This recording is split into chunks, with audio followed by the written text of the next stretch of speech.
Jadi channel YouTube-nya Dika Edi kena hack lagi. Berarti ini untuk yang kedua kalinya.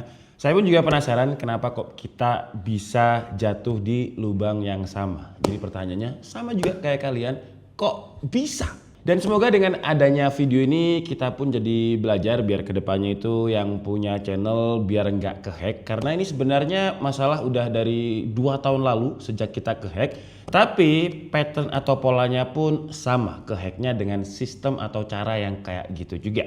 Dan pertanyaannya, siapa sih yang sebenarnya ngehack dan motif mereka ini sebenarnya apa? Kenapa mereka ini selalu berpura-pura jadi Tesla dan memang mengincar channel yang jumlah subscribernya itu lumayan. Minggu lalu Droid Lime kena, Jagat Review tahun berapa itu juga udah pernah kena, Linus yang segede itu juga pernah kena. Bahkan ya ketika saya bikin video ini dan saya search di YouTube kata kuncinya Tesla terus kategorinya saya pilih live, itu masih banyak tuh channel-channel yang sebenarnya bukan Tesla yang dia live, yang intinya berarti mereka lagi kena hack. Dan dari pengalaman kita ke hack dulu, karena kita dulu pakai satu email yang bisa login untuk ke YouTube dan juga email bisnis itu jadi satu.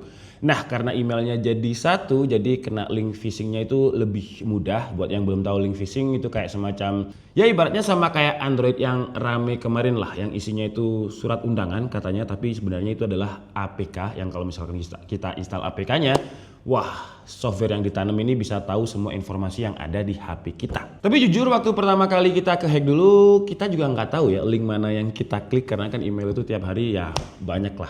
Dan mungkin ada tim kita yang atau saya sendiri yang kelepasan ngeklik link. Tapi dari pengalaman tersebut kita akhirnya membedakan email. Jadi untuk email utama yang login ke YouTube itu kita sendirikan. Dan untuk email yang bisnis kita bikin lagi email bisnis yang baru. Terus kita juga bikin di YouTube itu kan ada kayak semacam permission ya. Jadi yang punya akses ke akun utama itu cuma saya. Tapi kayak tim kita yang lain yang ngurusin sosmed, Tomo, Ari, semuanya itu saya kasih email sendiri-sendiri yang bisa untuk akses kayak semacam manajer dan juga editor lah. Jadi bisa masuk ke channelnya Dika Edi tapi bukan sebagai owner. Tapi sekarang pertanyaannya, sistemnya udah kayak gitu, kenapa kok masih bisa kehack? Tapi sebelum kita jawab kok masih tetap bisa kehack, kita coba lihat dulu sebenarnya hackernya ini siapa dan motif mereka ini sebenarnya apa. Jadi kalau saya kutip dari Cointelegraph, hacker-hacker ini ya intinya sih ini hacker dari Rusia. Cuman ya website tersebut nggak ngasih tahu ini hackernya siapa, cuman dari Rusia aja. Kenapa bisa tahu dari Rusia? Karena banyak kayak forum-forum di Rusia itu yang ngejual channel yang kehack dengan jumlah subscriber yang gede. Kalau kalian tanya motifnya, ya jelas uang lah ya. Jadi kalau kita lihat memang live streamingnya dari semua channel-channel gede yang kena hack itu, di situ ada kayak semacam website dan juga barcode yang kayak mengajak audiens untuk ngirim cryptocurrency ke website tersebut, dan di dalamnya kayak dikasih iming-iming kalau misalkan kita ngirim cryptocurrency Bitcoin dan juga Ethereum ke website itu dalam 24 jam akan di2 kali lipatkan, digandakan. Kalau penonton DKID sih saya yakin gak ada yang kena ya, atau ada yang kena ya. Coba kalau misalkan ada yang kena tulis di kolom komentar ya, tapi semoga aja gak ada yang kena. Dan saya mikirnya juga kayak gitu, nggak mungkin orang yang loyal untuk nonton channel terus kalau channel mereka itu tiba-tiba berubah logo, berubah nama, terus orang ketipu itu awalnya saya pikir juga nggak mungkin ada yang ketipu. Tapi ternyata ketika saya research di internet dengan kisah-kisah hacking ini, penipuannya itu total kerugiannya sampai 300 juta dolar. 300 juta dolar loh ya. Berarti kalau masih ada yang ketipu, berarti penonton itu mengira kayak contohnya kalau channel Dika Edi kan gak terlalu gede, anggap aja Linus lah. Linus yang subscribernya segitu banyak, terus ketika dia diambil alih sama channelnya kripto, penonton yang mungkin gak loyal-loyal banget atau yang sekedar mampir, yang bukan subscribernya Linus, yang melihat wah ada kayak semacam channel yang subscribernya Linus waktu itu kalau nggak salah 10 juta ketika dihack, dan orang nonton dengan jumlah channel 10 juta terus live streaming dan bilang kalau misalkan cryptocurrency-nya kalau misalkan dikirim di website akan digandakan. Nah dengan jumlah nominal channel 10 juta ya kalau orang awam pasti tergiur lah, yaitu sifat alami manusia, serakah. Dan kalau kita ngomongin Elon Musk itu nge-tweet beberapa karakter aja di Twitter, Dogi kan bisa langsung naik ya. Jadi ya wajah Elon Musk ini di cryptocurrency emang agak berbahaya ya pumpingnya. Dan sekarang balik lagi ke pertanyaan kenapa kok kita masih bisa kena hack walaupun kita udah bikin sistem berlayer-layer biar nggak kena hack.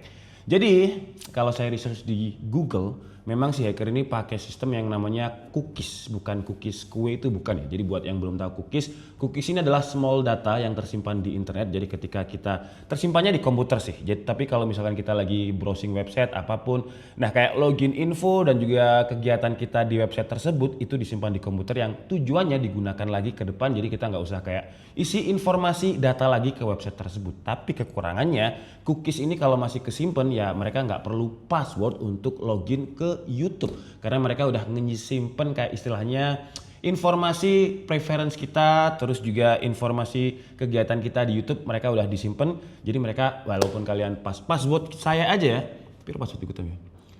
Mungkin ada 64 karakter ya yang hafal itu cuma saya sendiri untuk password YouTube karena panjang banget. Tapi karena passwordnya ini udah kesimpan di cookies komputer tadi untuk dilakukan ya biasanya cookies ini sama kayak apa ya, mereka sih nyebutnya ngesimpen ini untuk kegiatan advertising. Makanya kalau misalkan kita ngomongin apapun atau kita browsing apa yang kita butuhkan, tiba-tiba iklannya itu kok saya nyari ini iklannya kok mirip-mirip sama yang saya cari. Nah itu dari cookies. Kayak contohnya di case channel YouTube kita ini yang kehack itu bukan akun utamanya di KID, tapi masih inget saya tadi kasih kayak semacam akses ke tiap timnya di KID, dan yang kehack adalah emailnya Ari.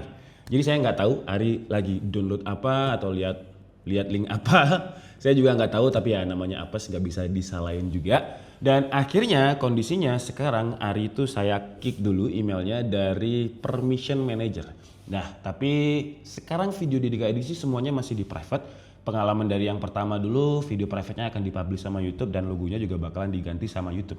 Jadi ya saya cuma bisa nunggu aja. Tapi untungnya main account-nya ini nggak kena hack. Kalau dulu pertama kali yang kena hack, wah itu saya panik banget karena nomor OTP udah ganti, email udah ganti. Jadi saya itu istilahnya kayak balapan gitu sama hackernya untuk menyelamatkan akun saya. Jadi dia menyelamatkan akun yang dia hack, nah saya menyelamatkan akun saya. Jadi kayak balapan gitu yang akhirnya dulu waktu itu kalau nggak salah saya chat YouTube dan semuanya beres.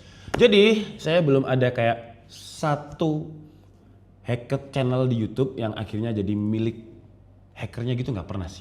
Tapi kalau yang hilang karena di ban sama YouTube karena ketahuan dia hack itu ada. Tapi kalau di ban kan ya kasihan kreatornya juga ya. Ya dari pengalaman kita yang kena hack 2 kali ini sih kita bisa ngasih rekomendasi ya. Jadi kalau misalkan berselancar di internet hati-hati, jangan download dari file atau link yang menurut kalian mencurigakan, apalagi kalian pakai device utama kalian buat downloadnya, pakai email utama kalian buat downloadnya, itu jangan. Kalau memang mau buka link aneh-aneh ya pakai device yang lain, pakai HP yang lain, pakai komputer yang lain yang memang lebih ribet tapi biar lebih aman aja. Dan jangan pakai email utama ya, kayak saya kan ya email utamanya cuma di komputer saya, cuman saya kasih permission manager ke tim-tim yang lain. Jadi enaknya ya, tapi jangan sampai lagi sih. Kalau misalkan saya ketiga lagi ini kena hack, dapat piring cantik ini kayaknya nih. Jadi enaknya kalau misalkan kita punya banyak email, banyak tim yang bisa nge-akses channel, itu kalau misalkan salah satu tim kita kena hack, ya tim yang lain ini masih bisa nge-akses channelnya. Kalau misalkan belum di-kick sama hackernya ya. Tapi kalau yang ke hack itu akun utamanya, wah akun utamanya ini bisa nge-kick semua permission manager, jadi harus hati-hati di akun utama. Jadi saran saya sih kalau memang udah bener-bener pengen, udah gede lah istilahnya ya investasi beli laptop satu lagi atau PC satu lagi yang memang digunakan untuk nge-akses YouTube aja atau nge-akses Instagram aja atau tergantung platform kalian yang mana. Jadi kalau memang udah gede ya harus investasi satu PC atau satu laptop untuk mengamankan sih, karena namanya dunia digital itu ya YouTube yang segede ini aja masih kena hack, dan ini udah 2 tahun lalu ya, dari 2 tahun lalu polanya masih sama. Jadi ya dari YouTube sendiri pun menurut saya keamanannya pun juga harus diperbaiki karena sekelas YouTube loh ya. Kayak di YouTube itu kalau ke hack pasti ke expose gede-gedean kan.